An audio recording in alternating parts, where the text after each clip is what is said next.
सबसे पहले शिवकांत जी आप ही से शुरू करते हैं। आपको क्या लग रहा है?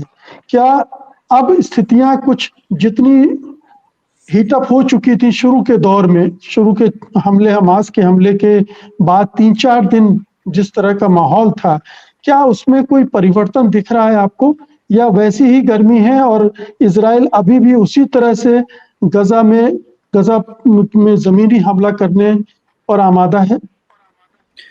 देखिए, जो इज़राइल को कहने का जो नाटक चल रहा है कि आप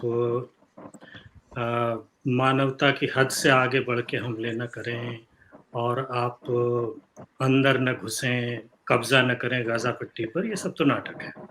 ये सब कहने की बातें हैं कि हम कहेंगे, आप न सुनिए, ये पहले भी हुआ है। अगर आपको याद हो, 2006 में हिज़्बुल इस तरह का एक इस वैसे तो बहुत लड़ाई हुई हैं इज़राइल और अरबों के बीच में, लेकिन इस लड़ाई से यदि आप तुलना करना चाहें तो 2006 का जो हिज़्बुल्लाह और इज़राइल का युद्ध है उससे कर सकते हैं। हिज़्बुल्लाह लगभग उसी तरह की तंज़ीम है। उसके रॉकेट हमले हुए थे और 10 इज़राइली सैनिक उस हमले में मारे गए थे, 2 जीपें थीं। उसके बदले में 34 या पता नहीं 37 दिन तक बमबारी जो है वो दक्षिण लेबनान पे, लेबनान के बेरूत के हवाई अड्डे पे और लगभग सारा इंफ्रास्ट्रक्चर, सारी इमारतें, जहाँ-जहाँ इनको जो दिखाई दिया वो उन्होंने ढा दिया था, अंदर नहीं गए थे। तो ये लगभग उसी आयाम की लड़ाई, मतलब तैयारी उससे भी ज़्यादा कर रखी है। तो ये उम्मीद करना कि इज़राइल अभी पीछे हट जाएगा या युद्ध विराम कर देगा, हमले बंद कर देगा, ये तो मुझे लगता है बहुत व्यावहारिक चीज़ नहीं है, वो नहीं करना।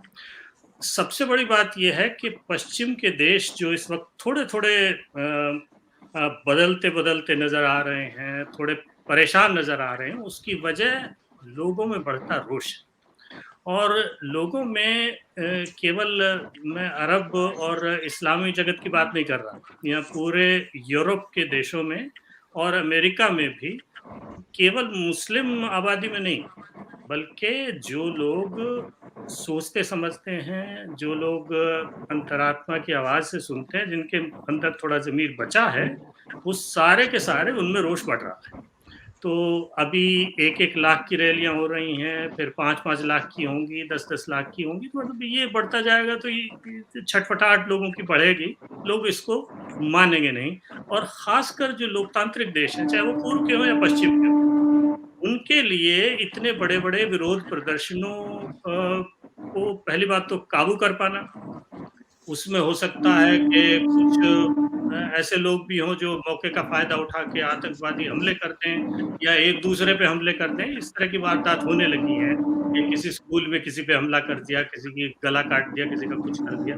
तो ये सारी की सारी चीज़ें काबू से बाहर हो सकती हैं, इसलिए कोई देश नहीं चाहेगा कि ये जो तमाशा है, जो चल रहा है, बड़ा भयानक तमाशा है, ये बहुत लंबा चले। इसलिए मुझे लगता है इज़राइल को किसी तरह से मनाने और कहने की कोशिश हो रही है, लेकिन जो लक्ष्य इज़राइल ने घोषित कर दिए हैं कि साहब हमास को हम जड़ से मिटा देंगे, वो हिज़्बुल्लाह को उस 37 दिन के हमले में और उतने भयंकर हमले में हिज़्बुल्लाह को तो जड़ से नहीं उखाड़ पाए। ठीक है, उसकी हमले करने की शक्ति कम हो गई है। अब ईरान चाहे कुछ भी कहता रहे और हमास जो है वो 10-20 रॉकेट फेंक करके खुश हो जाए, लेकिन सॉरी हिज़्बुल्लाह, लेकिन हिज़्बुल्लाह में वो दम नहीं है अब जो उसमें 2006 या उससे पहले था। वैसा हमला करने की स्थिति में वो नहीं है और न ही ईरान उस स्थिति में है कि उसकी इस तरह से मदद कर सके। सत्य हिंदी का ऐप डाउनलोड करें गूगल प्ले स्टोर पर।